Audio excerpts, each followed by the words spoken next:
Hi friends, நாம் உள்ளாட்சி அமைப்புகள் பற்றி பார்த்துட்ருக்கோம். உள்ளாட்சி அமைப்புகளில் பார்ட் 1ல் உள்ளாட்சி அமைப்பு எப்படி உருவாக்குனாங்க, அது உருவாகிறதுக்கு என்னென்ன காரணங்கள், அதேபோல் உள்ளாட்சி அமைப்புகளில் பஞ்சாயத்து ராஜும் நகர பஞ்சாயத்தும் வேணும்னு சொல்லிட்டு எந்தெந்த குழுக்கள்லாம் பரிந்துரை பண்ணாங்க அப்படின்னு சொல்லி பார்ட் 1ல் பார்த்தோம்.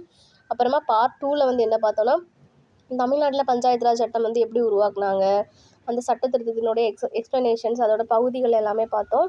அதேபோல் பார்ட் 3ல் கிராம பஞ்சாயத்து ராஜ் எப்படி செயல்படுறாங்க 3 அடுக்காக அப்படின்னு சொல்லி பார்த்தோம்.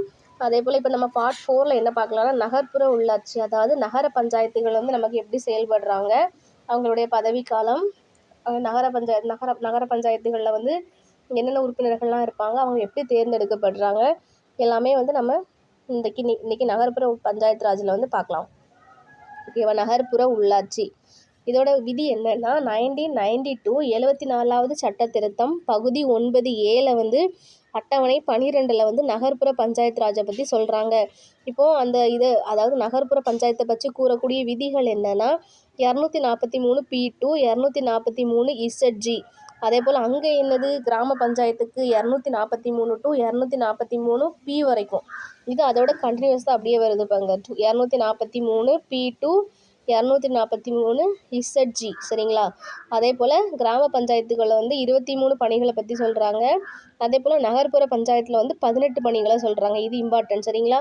கிராம பஞ்சாயத்தினுடைய பணிகள் என்ன சொல்கிறாங்க, நகர பஞ்சாயத்தினுடைய பணிகள் எத்தனை சொல்கிறாங்கன்னு சொல்லி கேட்பாங்க. இம்பார்ட்டண்ட்டாக பார்த்துக்கோங்க. அதே போல் கிராம பஞ்சாயத்து நகர பஞ்சாயத்து ரெண்டுக்குமே 3 அடுக்கு ஊராட்சி முறையை தான் ஃபாலோ பண்ணுறாங்க. அங்கே கிராம ஊராட்சி, ஊராட்சி ஒன்றியம், மாவட்ட ஊராட்சி. இங்கே பேரூராட்சி, நகராட்சி, மாநகராட்சி. பேரூராட்சினா எப்படின்னு பார்க்கலாம். ஒரு பகுதி ஊரக பகுதியிலிருந்து நகர பகுதியாக உயரக்கூடிய நிலையில் இருந்தால் அது பேரூராட்சி. ஓகேவா? உங்களுக்கு புரிய நினைக்கிறேன். ஊரக பகுதியிலேருந்து ஒரு நகர பகுதியாக அது வளர்ந்துட்டு வருதுன்னா அதை பேரூராட்சி அறிவிச்சிடுவாங்க.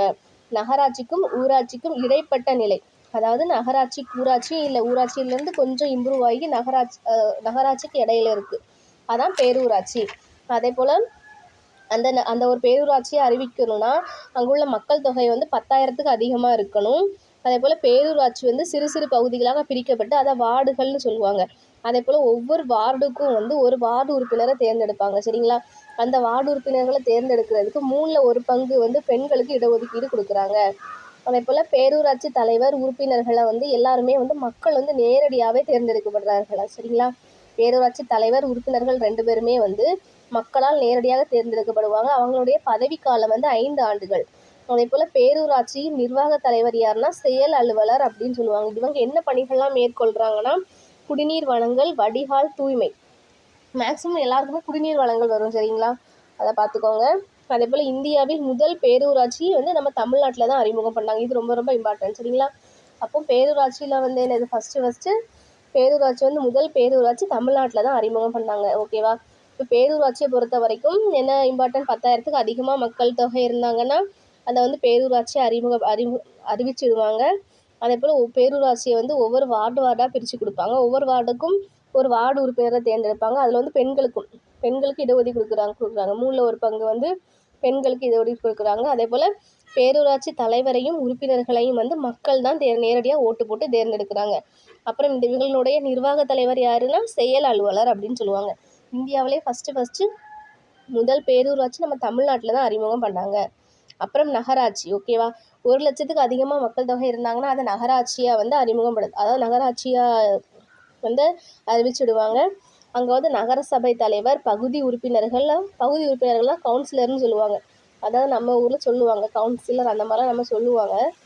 மக்களால் நேரடியாக தேர்வு.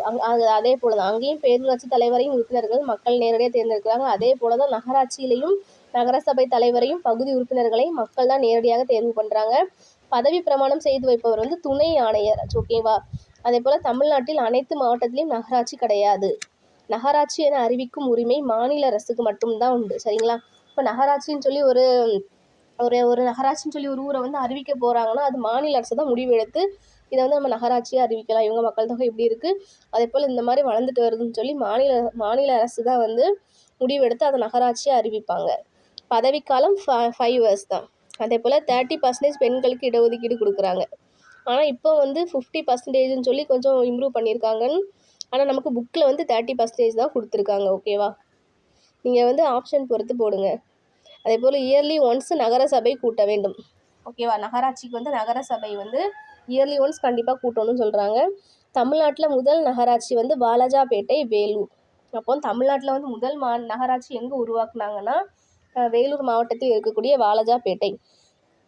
நகராட்சி அதிகமுள்ள மாவட்டம் என்னன்னா காஞ்சிபுரம். காஞ்சிபுரத்தில் தான் கோவில்களும் அதிகமாக இருக்கும். அதே போல் நகராட்சி அதிகமாக அங்கே இருக்குதான். அதனால் நகராட்சி அதிகமுள்ள மாவட்டம் காஞ்சிபுரம். நிர்வாகம் வந்து நகராட்சி ஆணையர். அப்போ பேரூராட்சிக்கு நிர்வாக தலைவர் யாருன்னா செயல் அலுவலர். நகராட்சிக்கு வந்து நிர்வாகம் யாருன்னா நகராட்சி ஆணையர். இவங்களுடைய பணிகள் என்னன்னு பார்க்கலாம். நகர திட்டங்கள், நகரத்தை வடிவமைத்தல். அதாவது ஒரு நகரமாக அது வளர்ந்துட்டு வருதுன்னா அதை இன்னும் நம்ம எப்படி மெயின்டைன் பண்ணலாம், அதை எப்படி நீட்டாக வச்சுக்கலாம்னு சொல்லி இவங்க திட்டமிடுவாங்க.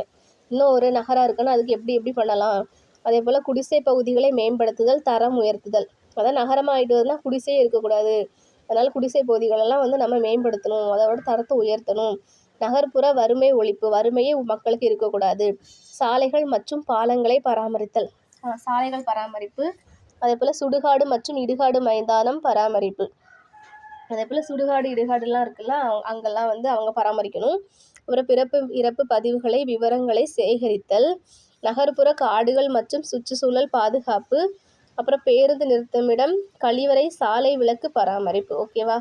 பேருந்து நிறுத்தமிடம்லாம் வந்து நகராட்சியிலேருந்து தான் வந்து பராமரிப்பு பண்ணுறாங்க. இதெல்லாம் நீங்கள் சும்மா ரீட் பண்ணி விட்டுக்கோங்க. ஓகேவா? உங்களுக்கு புரிகிறதுக்காக. அப்புறம் மாநகராட்சி பார்க்கலாம். மாநகராட்சி வந்து பல லட்சம் மக்கள் தொகை இருந்தாலும் அதை மாநகராட்சின்னு சொல்லிடுவாங்க. அதே போல் பாராளுமன்ற சட்டம், மாநில சட்டமன்றம், யூனியன் பிரதேசம் மூலம் தான் பெரிய நகரங்களில் மாநகராட்சி நிறுவப்படும். ஓகேவா? இப்போ நகராட்சி வந்து யார், மாநில அரசு மட்டும் நினச்சாவே நகராட்சின்னு சொல்லி அறிவிச்சிடலாம். ஆனால் மாநகராட்சி அப்படி கிடையாது. அதாவது வெறும் மாநில அரசு மட்டுமே அதை மாநகராட்சின்னு அறிவிக்க முடியாது. பாராளுமன்ற சட்டம், மாநில சட்டமன்றம், அதாவது யூனியன் பிரதேசம் எல்லாருமே சொல்ல பெரிய நகரங்களில் தான் மாநகராட்சி நிறுவப்படும்னு சொல்லியிருக்காங்க. இந்த சட்டத்தெல்லாம் அடிப்படையாக கொண்டு தான் மாநகராட்சின்னு சொல்லி அவங்க அறிவிக்க முடியுமா. அதே போல் ஸ்டார்டிங்கில் வந்து மும்பை, சென்னை, கொல்கத்தாவில் தான் ஸ்டார்ட் பண்ணாங்க இந்த மாநகராட்சி மெத்தடு. இது ஒரு சட்டப்பூர்வமான நிர்வாக அமைப்பு. இது நீங்கள் பார்த்து வச்சுக்கோங்க. மாநகராட்சி என்பது என்னன்னு கூட கொஸ்டின்ஸில் கேட்கலாம். இது ஒரு சட்டப்பூர்வமான நிர்வாக அமைப்பு. ஏன்னா பாராளுமன்ற சட்டம், மாநில சட்டமன்றம் மூலம் தானே மாநகராட்சின்னு சொல்லி அறிவிக்கிறாங்க. அதனால் வந்து அது ஒரு சட்டப்பூர்வமான நிர்வாக அமைப்பு. மாநகராட்சியின் தலைவர் வந்து மேயர்.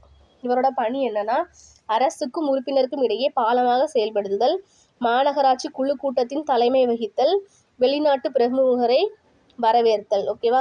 அப்போ அரசுக்கும் உறுப்பினர்களுக்கும் இவங்க தான் ஒரு இடையே பாலமாக செயல்படுறாங்க. யார்? நம்மளுடைய மேயர்.